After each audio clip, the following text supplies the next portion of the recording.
जय हिंद बच्चों। एक बार फिर से स्वागत है आपके अपने ही चैनल अनिल ट्यूटोरियल क्लासेस में।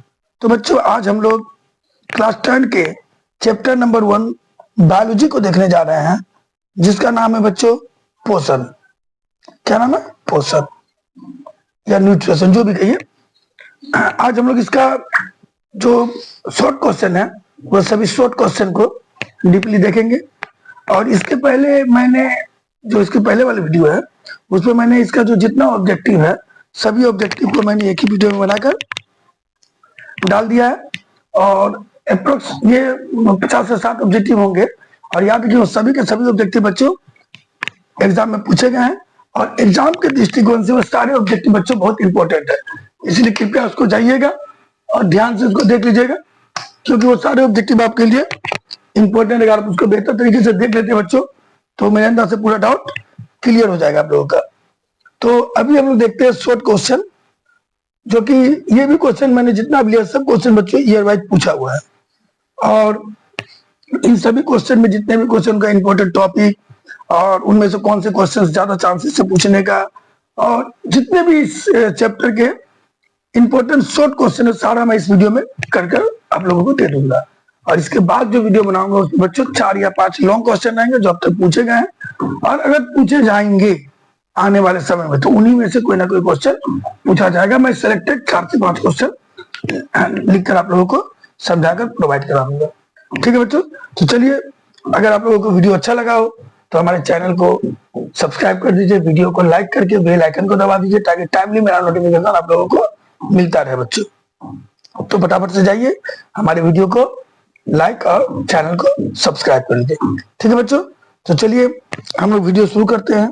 देखिए, ये जो पहला क्वेश्चन है बच्चों, ये पहला क्वेश्चन आप लोगों का 2011 में पूछा गया है कि हरे पौधे में कौन से घटक के अभाव में प्रकाश संश्लेषण नहीं हो सकता है।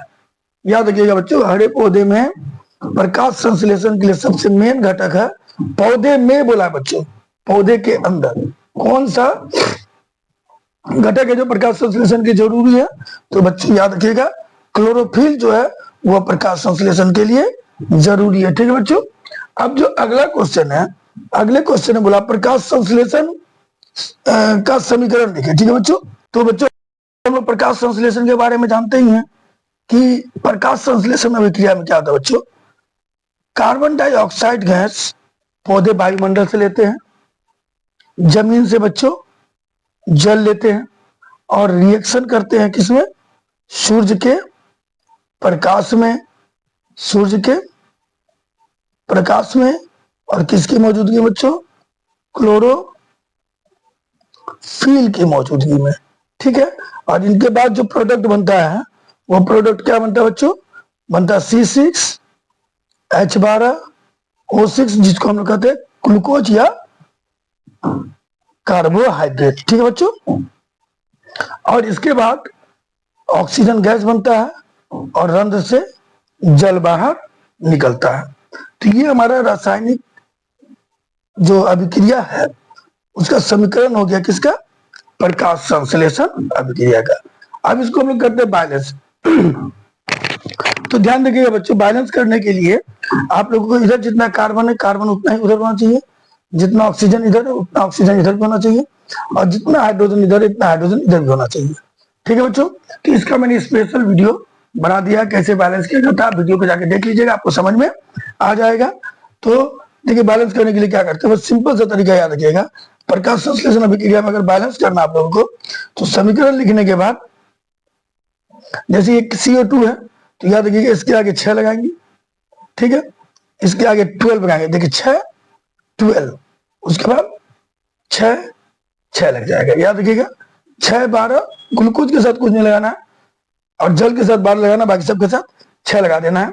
और मैंने इसका स्पेशल ये जो बैलेंस करने का तरीका है ये मैंने एक वीडियो बना के आप लोगों को बता दिया, इसका भी बैलेंस बताया मैंने आपको, उसमें जाकर देख लीजिएगा, आपको मिल जाएगा। ठीक है बच्चों, नहीं तो अगर हम इसको बताएंगे तो थोड़ा वीडियो ज्यादा लंबा हो जाएगा।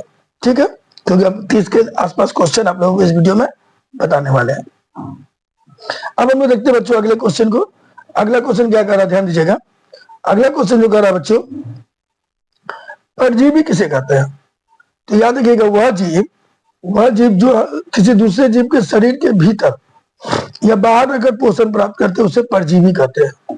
ठीक है बच्चों, अगर कोई जीव किसी दूसरे जीव के शरीर के भीतर या बाहर अगर पोषण प्राप्त करता है तो ऐसे जीव को परजीवी कहते हैं, और इस क्रिया को परजीवी पोषण कहते हैं।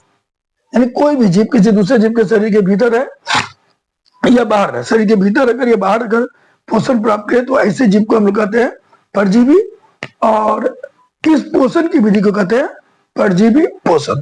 ठीक है बच्चों, जैसे कि मान लीजिए मनुष्य के दो परजीवी का बात करें तो प्लाज्मोडियम और फीता कृमि।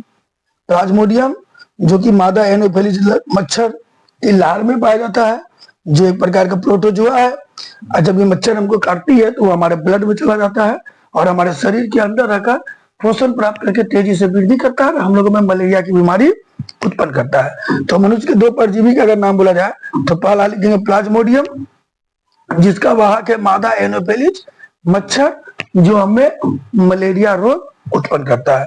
दूसरा बच्चों गोल कृमि, और गोल कृमि का जो वाहक होता है वो होता है किसी भी जानवर का अधपका मांस। अगर हम लोग कोई भी जानवर का अधपका मांस खाते हैं या बाहर से कोई दूषित भोजन को कर लेते हैं तो ऐसी स्थिति में जो कृमि है उसके लार्वा के हमारे शरीर में प्रवेश करने के चांसेस बढ़ जाते हैं और हमारे पेट में गोल कृमि या फीता कृमि जो भी हो वो पनपने लगता है। तो मनुष्य के दो परजीवी क्या हो गए बच्चों, प्लाज्मोडियम और फीता कृमि या गोल कृमि, जो भी नाम बोलना है लिख सकते हैं। ठीक है दोस्तों, और इसका भाग क्या होता है, प्लाज्मोडियम का भाग होता है मादा एनोफिलीज मच्छर, और गोल कृमि का भाग होता है बच्चों जानवरों का अधपका मांस। ये देखिए, ये भी क्वेश्चन जो है बच्चों 2015 में 2016 में पूछा गया, ये 9 से संबंधित क्वेश्चन है। 9 में आप लोगों ने पढ़ा होगा कि कोशिका का पावर हाउस किसे कहते हैं और क्यों। तो याद रखिएगा, कोशिका का पावर हाउस कहते हैं बच्चों हम लोग माइट्रोकॉन्ड्रिया को। किसे कहते हैं बच्चों, माइट्रोकॉन्ड्रिया को कोशिका का पावर हाउस कहते हैं। ठीक है, क्योंकि यह कोशिकीय शोषण का सक्रिय स्थल है। माइट्रोकॉन्ड्रिया में ही जो जीव है उनके ऑक्सीजन का शोषण होता है, माइट्रोकॉन्ड्रिया में ही ऑक्सीशोषण होता है, जिसके फलस्वरूप ऊर्जा मुक्त होती है। आप लोग जानते हैं कि जीवों में ऊर्जा जो मुक्त होती है वह श्वसन क्रिया द्वारा मुक्त होती है बच्चों, और श्वसन क्रिया जीवों में किसमें होती है, तो माइट्रोकॉन्ड्रिया के अंदर होती है। इसीलिए हम लोग माइट्रोकॉन्ड्रिया को कोशिकीय श्वसन का पावर हाउस कहते हैं। ठीक है बच्चों, ये हमारा 5वां नंबर हो गया। अब हम लोग 6ठे नंबर क्वेश्चन को देखते हैं। क्या कहा 6ठा नंबर में बच्चों, देख लेते हैं 6ठे नंबर में क्या कहा है, ध्यान दीजिएगा। ये जो 6ठे नंबर क्वेश्चन बच्चों कह रहा है पौधे हरे क्यों होते हैं। यानी आप गौर करिएगा, पौधे का रंग हरा क्यों होता है, क्योंकि जो पौधे की पत्ती होती है ना बच्चों, उनमें क्लोरोफिल होता है, और क्लोरोफिल की मौजूदगी के कारण ही पत्तियों का रंग क्या होता है, हरा होता है। क्लोरोफिल पाया जाता है क्लोरोप्लास्ट के अंदर, क्लोरोप्लास्ट के अंदर क्लोरोफिल होता है, इसी का पत्तियों का रंग क्या होता है बच्चों, हरा होता है। ये 2016 में पूछा गया था, पौधे के हरा होने के कारण क्या है, पत्तियों में मौजूद क्लोरोफिल। सजीवों की जीवित इकाई क्या है, तो बच्चों याद किया कोशिका, हम लोग पढ़े हैं 9 में भी कि सजीवों की या जीव शरीर की सबसे छोटी रचनात्मक और क्रियात्मक इकाई कोशिका कहलाता है। ठीक है बच्चों, ठीक है, कोशिका कहलाता है। तो हम जान गए कि जीवों की जो भी सजीव हैं उनकी जीवित इकाई क्या है, जीवों की सबसे इकाई मतलब तो छोटी रचना, तो सबसे छोटी रचना क्या है बच्चों, कोशिका है। इस चीज को माइंड में रखिएगा। अब हम अगला क्वेश्चन देखते हैं बच्चों।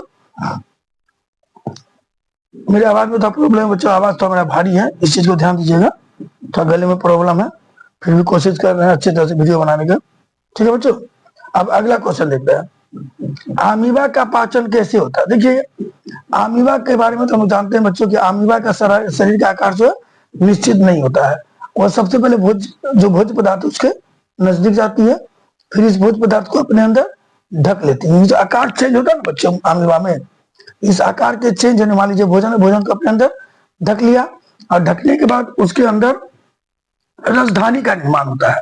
किसका निर्माण होता है बच्चों, राजधानी का निर्माण होता है। और ये राजधानी भोजन के अणु को क्या करता है, अपघटित करके उसको क्या करता है, पाचित कर देता है। तो याद रखिए अमीबा में भोजन का पाचन खाद्य रसदानी के द्वारा था। किसके द्वारा था बच्चों? खाद्य रसदानी के द्वारा। ये 2016 में पूछा गया है। और एक चीज ध्यान दीजिए बच्चों, जो अमीबा का शरीर का आकार जो बदल रहा है, कभी ऐसा मतलब चेंज होते रहता है। इसके चेंज होने का मेन जिम्मेवार है कूटपाथ। ये भी याद रखिएगा, बहुत इंपॉर्टेंट टॉपिक है कि अमीबा के शरीर में जो परिवर्तन होता है उस परिवर्तन का जिम्मेवार क्या है बच्चों? कूटपाथ। ठीक है। अगला देखिएगा, ये भी 2017 में पूछा गया है। एटीपी अणु जो हमारे शरीर में भोजन के पचने के बाद श्वसन क्रिया के फलस्वरूप जो ऊर्जा मुक्त होती है, वो ऊर्जा हमारे शरीर में एटीपी अणु के रूप में जमा होती है बच्चों। किसके रूप में जमा होती है? एटीपी अणु के रूप में। इस चीज को ध्यान दीजिएगा, एटीपी अणु के रूप में ऊर्जा हमारे शरीर में जमा होती है। और एटीपी अणु का पूरा अर्थ क्या था बच्चों? एटीपी अणु का पूरा अर्थ होता है एडेनोसाइन ट्राइफॉस्फेट। एडेनोसाइन ट्राइफॉस्फेट होता है बच्चों, इस चीज को ध्यान दीजिएगा। और ये 2017 में पूछा गया, बहुत बार पूछता है एटीपी का पूरा अर्थ क्या था? Adenosine triphosphate. अगला क्वेश्चन बच्चों, विटामिन ए की कमी से व्यक्ति में कौन सी रोग होती है? विटामिन ए की कमी से व्यक्ति में बच्चों रतौंधी होता है। ये मिस्टेक होता है, एनीमिया लोहे की कमी से होती है बच्चों, रतौंधी होती है। विटामिन ए की कमी से व्यक्ति को रतौंधी की बीमारी होती है, जिसमें रात में कम दिखता है, इसलिए नाम पड़ा रत औंधी। रत जोड़ औंधी, रतौंधी, यानी इसमें रात में कम दिखाई देता है। ठीक है बच्चों, रतौंधी का मतलब होता है रात में कम दिखाई देता है। ये विटामिन ए की कमी से होता है। ये आपको जानवरों में ही पाया जाता है, इसकी बीमारी गाय वगैरह में भी पाई जाती है बच्चों। ठीक है। अब हम देखते हैं अपने अगले क्वेश्चन को। ये 2017 में पूछा, इस चीज को ध्यान दीजिएगा। देखिए 11 और 12 देख लेते हैं हम लोग। नंबर 11 में क्या बोला बच्चों? जो 11 नंबर क्वेश्चन है उसमें बोला गया अमीबा की गति किस भाग में होती है? तो मैंने अभी आपको बताया ना कि अमीबा में जितना भी परिवर्तन होता है उसका जिम्मेवार कौन होता है बच्चों? कूटपाथ होता था। अमीबा में गति किसके कारण होती है? कूटपाथ के कारण। लेकिन भोजन पचता है रसधानी के कारण, इस चीज को ध्यान में रखिएगा। ठीक है बच्चों। अगला, सूर्य का प्रकाश किस प्रकार के पोषण के लिए आवश्यक है? ठीक है, ये क्वेश्चन ध्यान दीजिएगा। सूर्य का प्रकाश किस प्रकार के पोषण के लिए आवश्यक है बच्चों? थोड़ा कट रहा था वीडियो, ठीक कर देते हैं। देखिए ये ध्यान दीजिएगा, सूर्य का प्रकाश किस प्रकार के पोषण के लिए आवश्यक है बच्चों? तो सूर्य का प्रकाश स्वपोषी पोषण के लिए आवश्यक है। क्यों आवश्यक है? क्योंकि स्वपोषी पोषण होता है पौधे में। ठीक है बच्चों। और पौधे में स्वपोषी पोषण के लिए क्या क्या चाहिए? CO2 चाहिए, क्लोरोफिल चाहिए, जल चाहिए। CO2, क्लोरोफिल, जल और सनलाइट, सूरज का प्रकाश चाहिए। बिना सनलाइट के पौधे में प्रकाश संश्लेषण क्रिया नहीं होगी और पौधे स्वपोषण नहीं कर पाएंगे। तो पौधे में स्वपोषण की क्रिया के लिए, स्वपोषी पोषण के लिए सूरज का प्रकाश क्या बच्चों? जरूरी है। तो वही लिखे हैं, सूरज का प्रकाश स्वपोषी पोषण के लिए आवश्यक है, क्योंकि हरे पौधे सूरज के प्रकाश में ही प्रकाश संश्लेषण क्रिया द्वारा भोजन बनाते हैं। जब तक उनको सनलाइट नहीं मिलेगा वो भोजन नहीं बना पाएंगे। अगर सूरज का प्रकाश नहीं रहेगा तो भोजन नहीं बना पाएंगे। इसीलिए सूरज का प्रकाश आवश्यक है। किसके लिए बच्चों? स्वपोषी पोषण के लिए। तो याद रखिएगा, किस प्रकार के पोषण के लिए सूरज का प्रकाश आवश्यक है? तो स्वपोषी पोषण के लिए। ये 13 नंबर क्वेश्चन देखते बच्चों। 13 नंबर में क्या कहा है? 13 नंबर में कह रहा है क्वेश्चन में कि प्रकाश संश्लेषण के लिए कच्चा पदार्थ कहां से प्राप्त होता है? प्रकाश संश्लेषण के लिए जो कच्ची सामग्री होता है, रॉ मटेरियल्स, वो कहां से प्राप्त होता है? तो सबसे पहले ध्यान दीजिए कि प्रकाश संश्लेषण के लिए क्या क्या चाहिए बच्चों?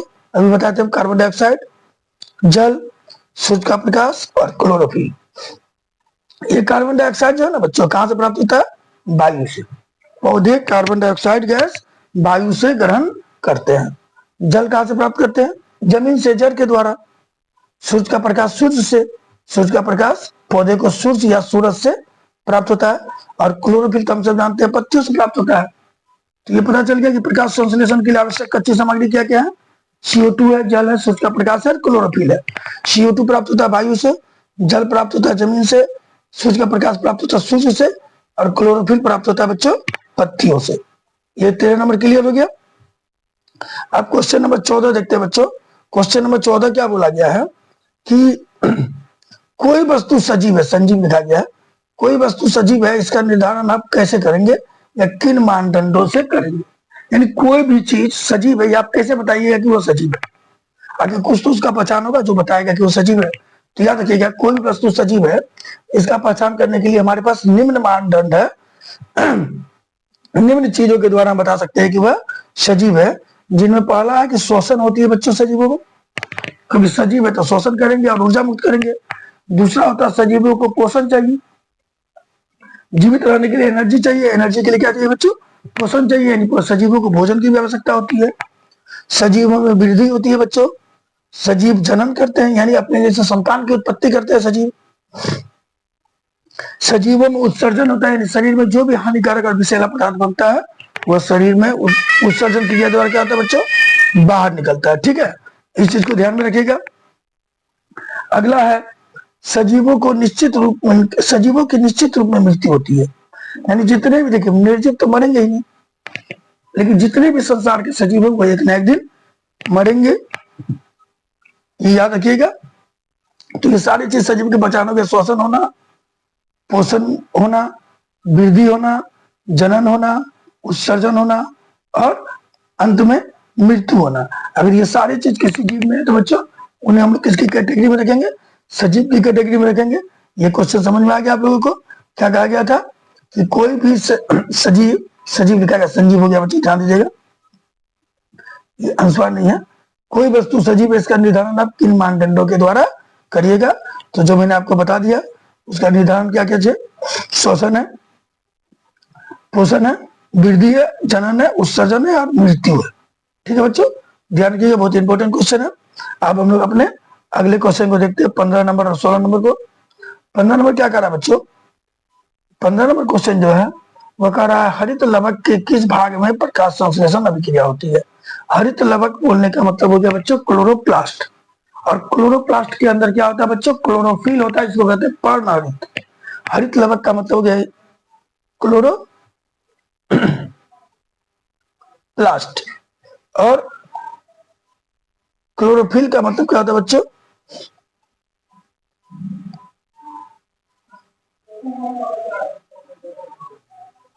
वर्णहरित। ठीक है बच्चों, यानी उल्टा बोल दिए। क्लोरोफिल का मतलब हो गया हरित लवक। हरित लवक के किस भाग में प्रकाश संश्लेषण होती है बच्चों? तो हरित लवक के क्लोरोप्लास्ट के पहले भाग में, जो क्लोरोप्लास्ट का जो पहला भाग है उसमें प्रकाश संश्लेषण की अभिक्रिया होती है। हरित लवक किसमें अंदर रहता है बच्चों? हरित लवक रहता है, पर्णहरित का मतलब हो गया क्लोरोफिल, हरित लवक हो गया क्लोरोप्लास्ट। तो हरित लवक के क्लोरोप्लास्ट के पहले भाग में क्या होता है बच्चों? प्रकाश संश्लेषण अभिक्रिया होती है। जो क्लोरोप्लास्ट होता है उसका पहला भाग होता है, इसको ग्रीना कहते हैं, उसी ग्रीना में प्रकाश संश्लेषण की अभिक्रिया होती है बच्चों, इस चीज को ध्यान रखिएगा। तो कहां पर होती है? तो हरित लवक के क्लोरोप्लास्ट के पहले भाग में। किस भाग में बच्चों? पहले भाग में, इस चीज को ध्यान रखिएगा।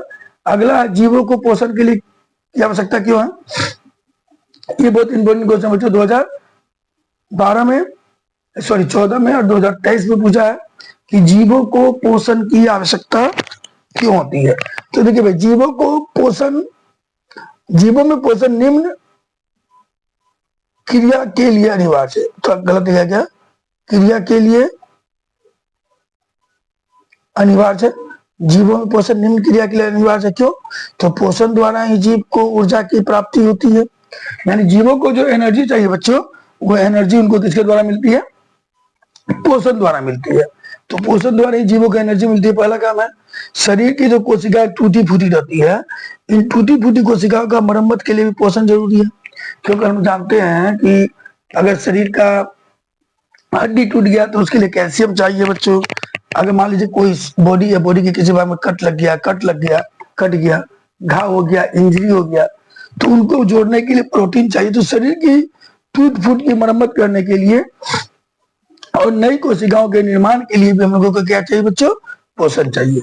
जीवों की वृद्धि और विकास के लिए भी पोषण चाहिए। जीव वृद्धि करेंगे, जीव विकास करेंगे, उनके लिए पोषण चाहिए। जब तक पोषण नहीं मिलेगा जीवों में वृद्धि और विकास नहीं होगी। उपापचय क्रियाओं के नियंत्रण के लिए पोषण चाहिए और शरीर को रोगों से बचाने के लिए पोषण चाहिए। तो पोषण की आवश्यकता जीवों में क्यों होती है बच्चों? तो पहली होती है ऊर्जा प्राप्ति के लिए, दूसरा होता है टूट फूट की मरम्मत के लिए, वृद्धि और विकास के लिए, उपापचय क्रियाओं के नियंत्रण के लिए और शरीर को रोगों से बचाने के लिए। इन सभी कार्यों के लिए जीवों को पोषण की आवश्यकता होती है बच्चों। इसमें से मैंने कितना लिखा, 1 2 3 4 5, कोई भी 4 पॉइंट दे दीजिएगा, आप लोगों को पूरा नंबर मिल जाएगा। और ये क्वेश्चन 2014 में और 23 में ऑलरेडी पूछा गया बच्चों। अगर वीडियो अच्छा लग रहा हो बच्चों तो चैनल को सब्सक्राइब और वीडियो को लाइक करके बेल आइकन दबा दीजिए, ताकि हमारा नोटिफिकेशन आपको जल्दी से जल्दी या टाइमली मिलता रहे। ठीक है बच्चों, अब हम लोग देखते हैं अगले क्वेश्चन को। भोजन के पाचन द्वारा किस प्रकार की अभिक्रिया हमारे शरीर में होती है? यानी जब भोजन हमारे शरीर में पचता है तो पचने के क्रम में कौन सी अभिक्रिया हमारे शरीर में होती है? तो देखिए, भोजन के पचने के लिए वायु से क्या लेते हैं बच्चों? ऑक्सीजन लेते हैं। भोजन तभी पचेगा जब हम लोगों को वायु से ऑक्सीजन हमारे शरीर में जाएगा, और ऑक्सीजन को हमारे शरीर में जाना और किसी भी चीज से मिलकर के रिएक्शन करना ऑक्सीकरण कहलाता है। क्या कहलाता है बच्चों? ऑक्सीकरण कहलाता है, ऑक्सीजन का मिलना। और ऑक्सीकरण को बच्चों हम लोग कहते हैं उपचयन, याद रखिएगा। और अवकरण को क्या कहते हैं बच्चों? अवकरण को कहते हैं अपचयन, याद रखिएगा। अ दोनों में सेम है, अपचयन और अवकरण इसका नहीं मिलता है। तो ध्यान दीजिएगा, भोजन के पाचन द्वारा हमारे शरीर में ऑक्सीकरण अभिक्रिया होती है, जिस अभिक्रिया को हम लोग उपचयन अभिक्रिया भी कहते हैं बच्चे। पाचन के लिए शरीर में कौन सी अभिक्रिया होती है? ऑक्सीकरण, और उसको हम क्या कहते हैं? उपचयन अभिक्रिया भी कहते हैं। इसमें ग्लूकोज की ऑक्सीकरण से CO2 बनता है। पाचन में क्या होता है? जो हमारे शरीर में C6 H12 O6 गया है, इसका अपचयन होता है। अपचयन होने के बाद CO2 गैस बनता है, उसके बाद जल बनता है, और फिर जाकर ऊर्जा मुक्त होती है बच्चों। ठीक है, यानी यहाँ ऑक्सीजन जब तक इसको नहीं मिलेगा ये रिएक्शन नहीं होगा। तो कहीं ना कहीं ऑक्सीजन इसके लिए चाहिए, तो ये ऑक्सीकरण अभिक्रिया है बच्चों। और इसमें CO2 बनता है, जल बनता है तथा ऊर्जा उत्पन्न होती है। और ये ऊर्जा जो है ना बच्चों, हमारे शरीर में ATP जो शुरू में कहते हैं एडेनोसाइन ट्राइफॉस्फेट, इस अणु के रूप में हमारे शरीर में जमा रहते हैं। कभी ये पूछता है कि श्वसन क्रिया द्वारा जो उत्पन्न ऊर्जा है वो किस रूप में हमारे शरीर में जमा रहती है? तो याद रखिएगा ATP अणु के रूप में। ठीक है बच्चों, अब हम लोग अपने अगले क्वेश्चन को देख रहे हैं। ये एक और इंपॉर्टेंट क्वेश्चन आ गया बच्चों, और बहुत इंपॉर्टेंट क्वेश्चन है। और वो क्वेश्चन क्या है? पीत क्या है बच्चों? और मनुष्य के जो पाचन होता है शरीर में, उस पाचन में पीत का क्या महत्व है? पीत क्या है और पाचन में पीत का क्या महत्व है बच्चों? और ये क्वेश्चन पूछा 2016 में, 2021 में और 2023 में बच्चों। 2016, 2021, 2023 में क्वेश्चन पूछा गया। बहुत इंपॉर्टेंट है, इस चीज को आप लोग नोट डाउन कर लीजिए और थोड़ा ध्यान से समझ लीजिए। पीत जो है ना बच्चों, वो हमारे यकृत यानी लीवर से निकलता है। हमारा जो लीवर है, लीवर से निकलने वाला एक पाचक रस है पीत। यानी पीत का भी काम भोजन को पचाना है। जो गाढ़ा हरे रंग का क्षारीय द्रव होता है बच्चों, और पीत में कोई एंजाइम नहीं होता है। क्लियर समझ में आ गया? पीत पाचक रस है बच्चों, इसमें कोई एंजाइम नहीं होता है। यह निकलता है यकृत यानी लीवर से, गाढ़ा हरे रंग का होता है और क्षारीय होता है बच्चे, ये ध्यान रखिएगा। यानी पीत में कोई भी एंजाइम नहीं पाया जाता है। पीत का काम क्या है बच्चों? तो पीत का काम है ये अम्लीय कायम की अम्लता को नष्ट करके क्षारीय बना देता है। जो कायम होती है भोजन का, जो ये डो बना हुआ था इस तरह का गोल गोल, मुंह में सड़ने के बाद जब वो अमाशय में जाती है तो एक गाढ़े लई की तरह रचना बना देती है। इसी रचना को हम कहते हैं काइम। इस काइम में HCl रहता है, अम्ल रहता है। तो उसकी अम्लीयता को पीत जो है बच्चों नष्ट करके उसको क्षारीय बना देता है। और अग्नाशय रस उस पर काम कर सके। यानी जब तक वो अम्लीय रहेगा, जो काइम में अगर अम्लीय रहता है तो अग्नाशय रस उसके साथ अभिक्रिया नहीं करता है। अग्नाशय रस उसके साथ अभिक्रिया कर पाए, इसके लिए पीत जो है काइम की अम्लीयता को समाप्त कर देता है, ताकि अग्नाशय रस उस पर बेहतर तरीके से अभिक्रिया कर सके। इसका पीत का दूसरा काम है भोजन के वसा का विखंडन करना। जो वसा होती है बच्चों, वसा फैट, उस वसा का विखंडन कौन करती है बच्चों? पीत करती है। तो क्लियर हो गया पीत क्या है? हमारे यकृत यानी लीवर से निकलने वाला पाचक रस है, जो गाढ़े हरे रंग का होता है, क्षारीय होता है, इसमें कोई एंजाइम नहीं होता है। इसका काम क्या है?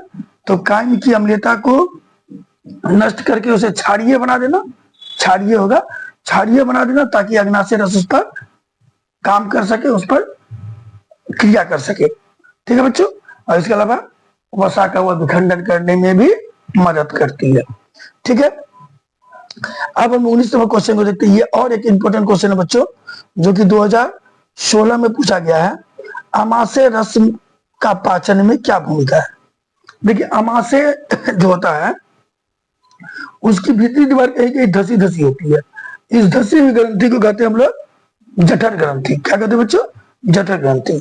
और जठर ग्रंथि से पाचक रस निकलता है बच्चों। क्या निकलता है? पाचक रस। इसे हम लोग कहते हैं जठर रस या अमाशय पाचक रस, कुछ भी कह सकते हैं। जो अमाशय की भीतरी दीवार होती है कहीं कहीं धसी होती है, और इस धसे भाग को कहते हैं जठर ग्रंथि, जिससे डेली रोजाना लगभग 3 लीटर एक तरह का श्राप निकलता है, एक तरह का लिक्विड निकलता है जो 3 लीटर निकलता है। इसी को हम लोग जठर रस या अमाशय रस के नाम से भी जानते हैं। और इसमें मेन अवयव रहता है हाइड्रोक्लोरिक, श्लेष्मा और पेप्सिन। ये जो जठर रस होता है बच्चों या पाचक रस, इसमें क्या होता है? हाइड्रोक्लोरिक अम्ल HCl, श्लेष्मा और पेप्सिन। ये जो हाइड्रोक्लोरिक अम्ल होता है ना बच्चों, ये भोजन के साथ आए हुए सूक्ष्म जीवों को नष्ट कर देता है। जब हम लोगों ने कायम भोजन चबाया तो उसके साथ जो सूक्ष्म जीव हमारे आहार नाल में चला गया, उस आहार नाल में सूक्ष्म जीवों को नष्ट करने का काम कौन करता है? HCl। लेकिन भैया ये एक लिमिट में ही रहना चाहिए। अगर इससे ज्यादा होगा HCl तो आहार नाल के अमाशय की दीवार को नुकसान पहुंचाएगा और वहां पर गहरे लाल रंग के गड्ढे बन जाएंगे, जिसको हम लोग पेप्टिक अल्सर के नाम से भी जानते हैं। दूसरा निकलता श्लेष्मा। श्लेष्मा का काम क्या है बच्चों? जो हाइड्रोक्लोरिक अम्ल है वो कितना? एसिड है, अम्ल मतलब एसिड। ठीक है। यह कहीं ना कहीं अमाशय की दीवार को नुकसान पहुंचाएगा। तो ये जो श्लेष्मा है ना बच्चों, ये श्लेष्मा हाइड्रोक्लोरिक अम्ल को अमाशय की दीवार को नुकसान पहुंचाने से बचाता है बच्चों, इस चीज को ध्यान दीजिएगा। और पेप्सिन क्या करता है? प्रोटीन का पाचन करता है। ठीक है, आप लोग को समझ में आ गया अमाशय में पाचक रस की क्या भूमिका है? 2016 में पूछा गया है। हम लोग लिखेंगे अमाशय से जो पाचक रस निकलता है उसे जठर रस भी कहते हैं, क्योंकि अमाशय की भीतरी दीवार जहाँ धसी हुई रहती है उस धसे हुए भाग को जठर ग्रंथि कहते हैं, जिससे हाइड्रोक्लोरिक अम्ल, श्लेष्मा और पेप्सिन नामक अवयवों का एक लिक्विड निकलता है, जिसमें हाइड्रोक्लोरिक अम्ल का काम होता है भोजन के साथ आए हुए सूक्ष्म जीवों को नष्ट कर देना। श्लेष्मा जिसको हम लोग म्यूकस भी कहते हैं, श्लेष्मा को क्या कहते हैं बच्चों? म्यूकस भी कहते हैं। इसका काम होता है अमाशय की दीवार को HCl से होने वाले कुप्रभाव से बचाना। तीसरा है बच्चों इसमें पेप्सिन, और पेप्सिन का काम होता है प्रोटीन का पाचन करना। ठीक है बच्चों। अब अगला क्वेश्चन देखिए, ये 9 का ही क्वेश्चन है बच्चों, लेकिन 10 में पूछा जाता है, 2017 में पूछा गया है। कोशिका के 4 अंग क्या क्या है? तो ढेर सारे अंग, इनमें कुछ नाम लिख दिए हम। कोशिका झिल्ली, कोशिका दर्भ, माइट्रोकॉन्ड्रिया, केंद्रक, प्लाज्मा झिल्ली और कोशिका झिल्ली तो एक ही हो गया। लाइसोसोम लिख सकते हैं। ठीक है, कोशिका भित्ति लिख सकते हैं। तो ढेर सारी रचनाएं हैं, अब 4 को याद रख लीजिएगा। ये क्वेश्चन 2017 में पूछा गया था कि कोशिका के 4 अंगों के नाम लिखे, या कोशिका के अंगों के नाम लिखे, तो आप यही जवाब दीजिएगा। आगे विषम पोषी पोषण से आप क्या समझते हैं? 2017 में पूछा गया है। तो पोषण की वह विधि जिसमें जीव अपना भोजन दूसरे जीव के शरीर के भीतर या बाहर रहकर या हरे पौधे से प्राप्त करता है, उसे हम लोग कहते हैं विषम पोषी पोषण या परजीवी पोषण। क्लियर, समझ में आ गया? पोषण की वह विधि जिसमें जीव, ठीक है, यही विषम पोषी को ही हम लोग परजीवी पोषण भी कहते हैं। ठीक है बच्चों, जो मैंने आपको शुरू वीडियो में बताया है, परजीवी पोषण यानी पोषण की वह विधि जिसमें जीव अपने भोजन के लिए दूसरे जीव पर निर्भर रहे, दूसरे जीव के शरीर के भीतर या बाहर रहे, और उसके अलावा हरे पौधे पर निर्भर रहे, उसे हम लोग क्या कहेंगे? परजीवी पोषण या विषम पोषी पोषण के नाम से जानते हैं। ठीक है बच्चों। अब हम लोग अपना अगला क्वेश्चन देखते हैं। स्वपोषी पोषण क्या है बच्चों? स्वपोषी पोषण क्या है? स्वपोषी पोषण, ठीक है बच्चों, ऑटोट्रॉफ। स्वपोषी पोषण ऑटोट्रॉफ क्या होता है बच्चों? पोषण की वह विधि होती है जिसमें जीव अपना भोजन स्वयं बनाते हैं। कैसे बनाते हैं बच्चों? स्वयं बनाते हैं। पोषण की वह विधि जिसमें जीव अपना भोजन स्वयं बनाते हैं उसे स्वपोषी पोषण कहते हैं। यानी इस विधि में जीव अपने भोजन के लिए दूसरे पर डिपेंड नहीं रहते हैं, खुद अपना भोजन बना लेते हैं।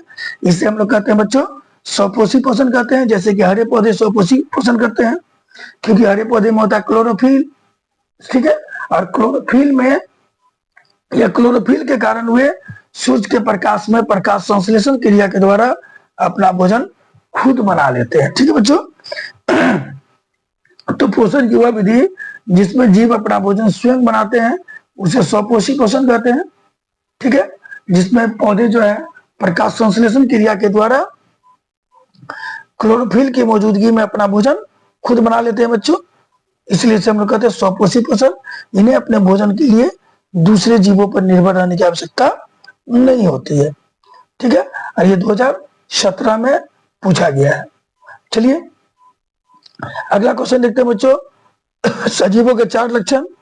तो ध्यान दीजिए, सजीवों के 4 लक्षण क्या है बच्चों? श्वसन है क्योंकि सजीवों में श्वसन होता है, पोषण है क्योंकि सजीवों को पोषक तत्व यानी भोजन की जरूरत होती है, जनन है क्योंकि सजीव अपने संख्या को बढ़ाने के लिए अपने जैसे संतान को उत्पन्न करते हैं या अपने जैसे जीव को उत्पन्न करते हैं जिस क्रिया को जनन कहते हैं, और उत्सर्जन भी जरूरी है क्योंकि शरीर में जो भी हानिकारक पदार्थ बनता है उसका शरीर से बाहर निकलना जरूरी होता है और बाहर निकलने के लिए उत्सर्जन क्रिया की आवश्यकता होती है। यानी शरीर से हानिकारक और विषैले पदार्थों का बाहर निकलना उत्सर्जन कहलाता है। तो ये हम लोगों का समझ में आ गया। सजीवों का 4 लक्षण क्या है? श्वसन, पोषण, जनन, उत्सर्जन। आप ये भी याद रख सकते हैं, वृद्धि, मृत्यु, क्योंकि इस टाइप का क्वेश्चन मैं अभी आपको पहले भी इसी वीडियो में बता चुका हूं, ठीक है बच्चों। अब हम देखते हैं 24 नंबर, 24 नंबर बच्चों। देखिए इसमें टोटल मैंने जो क्वेश्चन तैयार किए हैं वो 33 क्वेश्चन है बच्चों, और इस 33 क्वेश्चन में आप लोगों का जितना भी इस चैप्टर का इंपॉर्टेंट क्वेश्चन है वो फुल क्वेश्चन मैंने आपको पूरा का पूरा बता दिया बच्चों।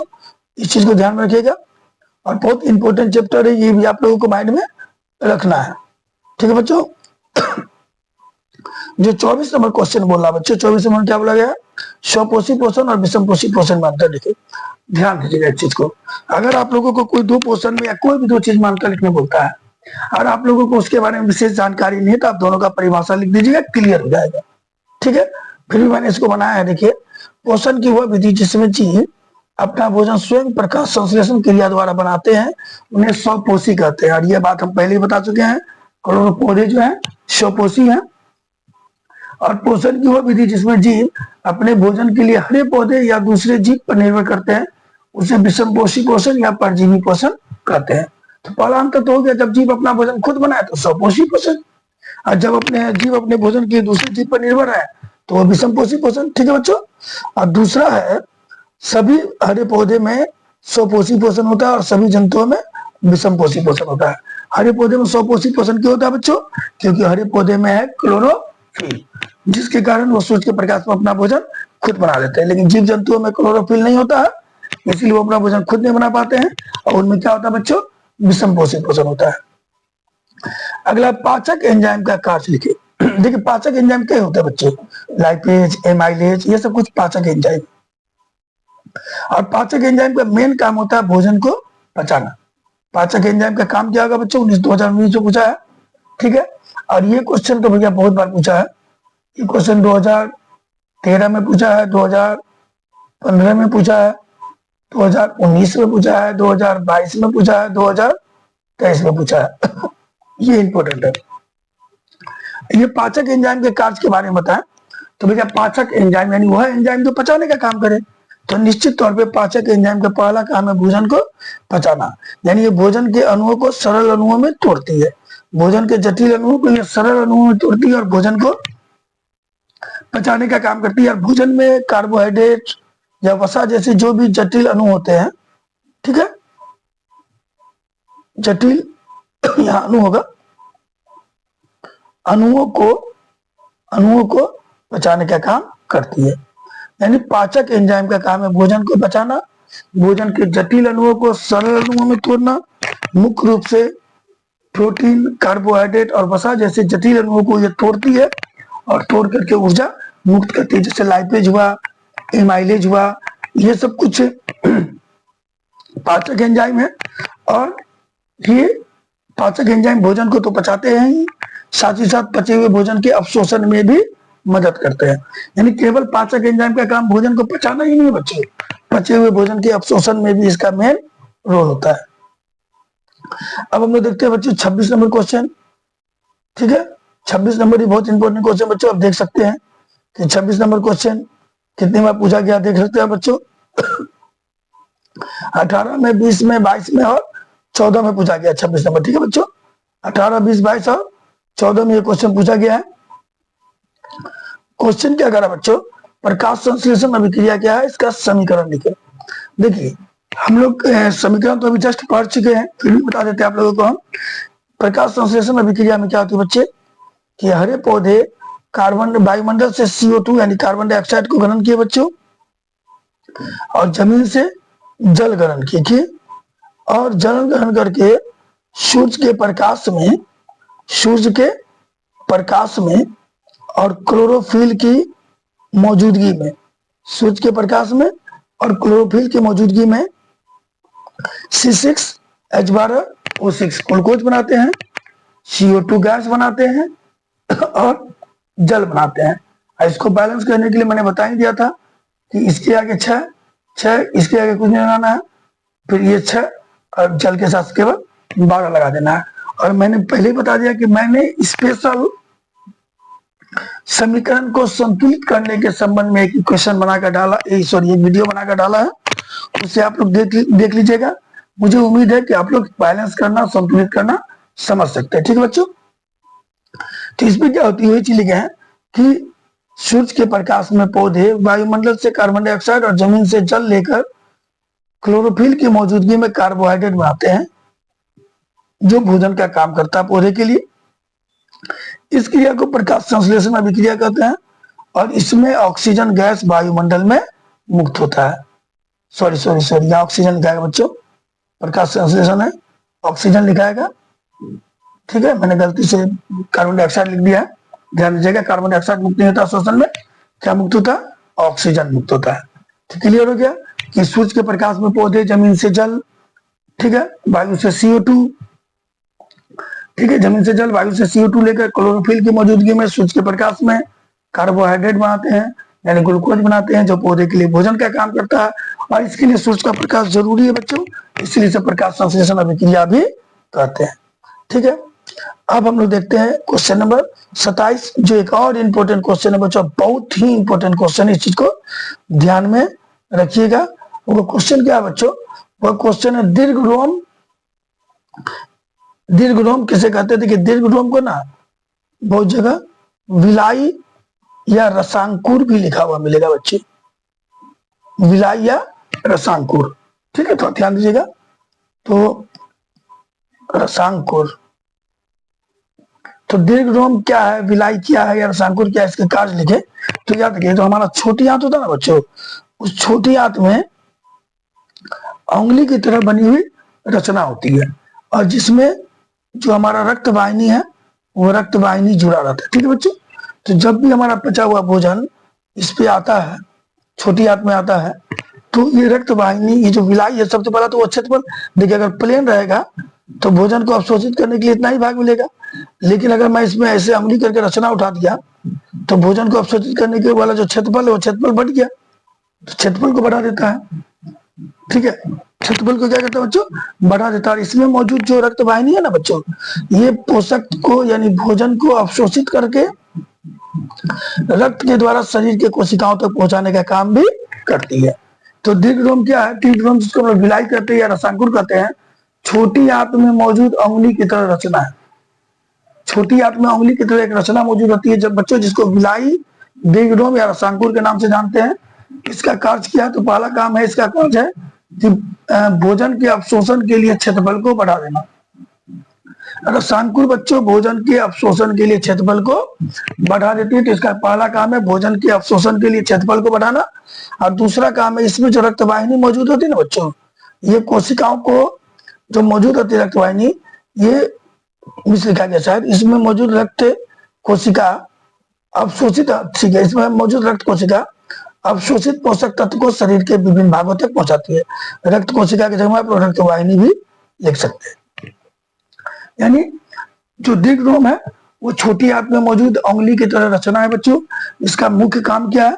इसका मुख्य काम है जो भोजन अवशोषण होता है उसके क्षेत्रफल को बढ़ाना, और इसमें जो रक्त वाहिनी मौजूद है या रक्त कोशिका मौजूद है, ये भोजन में जो अवशोषित जो पोषक तत्व होता है उसको अवशोषित करके शरीर की कोशिकाओं तक पहुंचाना भी इसी का काम है। किसका? दीर्घ रोम का या फिर फिलाई का। चलिए बच्चों, समझ में आ गया मेरे अंदाज से।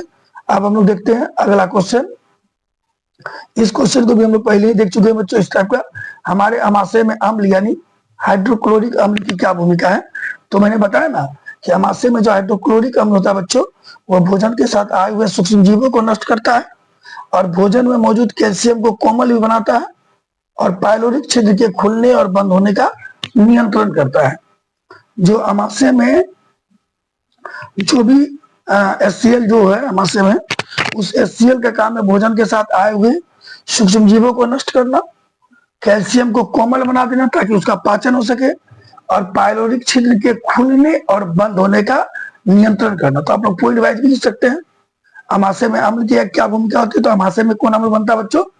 हाइड्रोक्लोरिक अम्ल HCl बनता है, जिसके काम निम्न है। नंबर 1, भोजन के साथ आए हुए सूक्ष्म जीवों को नष्ट करना। नंबर 2, भोजन में मौजूद कैल्शियम को कोमल बना देना ताकि उसका पाचन हो सके। और नंबर 3, पाइलोरिक छिद्र के खुलने और बंद होने का नियंत्रण करना। ठीक है बच्चों, अब नंबर 30 क्वेश्चन देखते हैं। मुंह में, मनुष्य के मुंह में जो दांत मौजूद है उनके कार्य लिखे।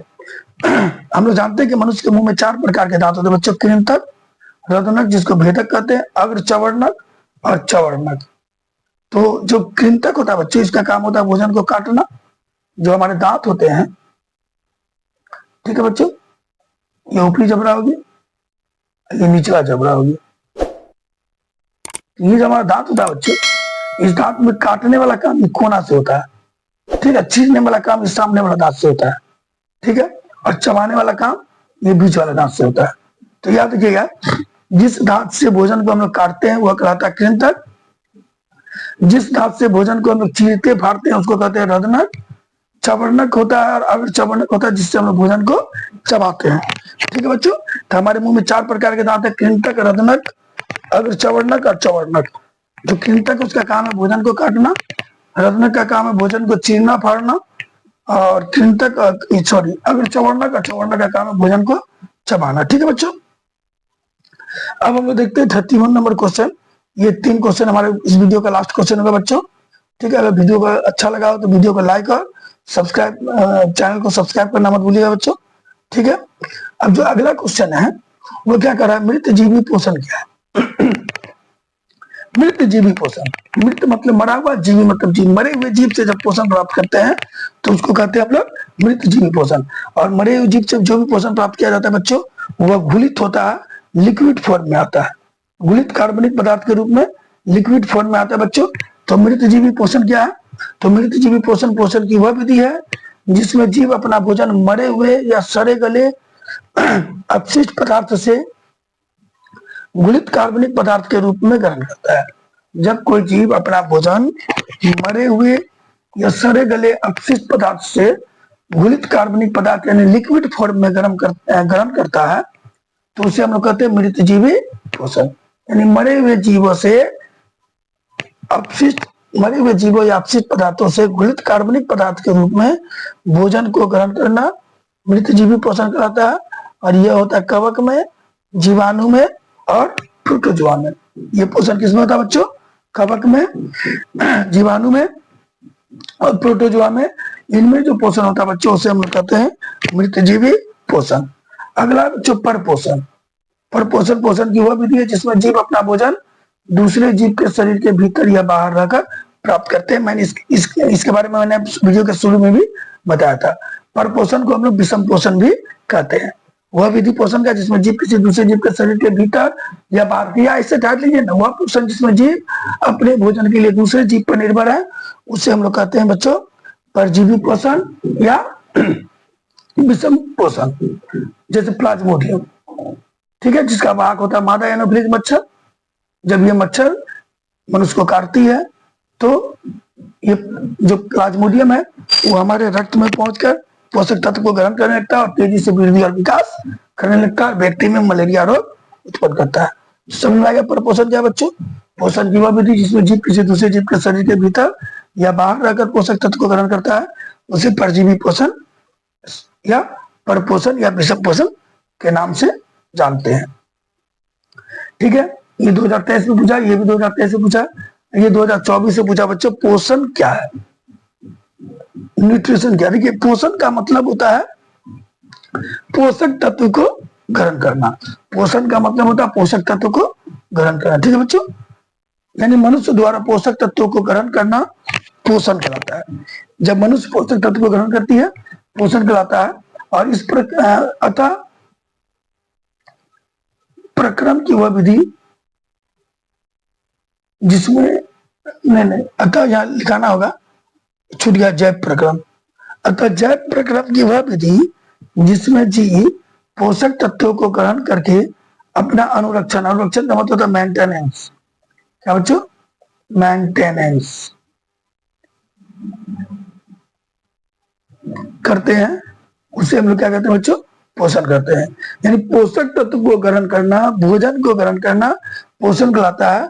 यानी जैव प्रक्रम की वह विधि जिसमें जीव पोषक तत्व को ग्रहण करके अपना अनुरक्षण करते हैं उन्हें हम लोग कहते हैं पोषण।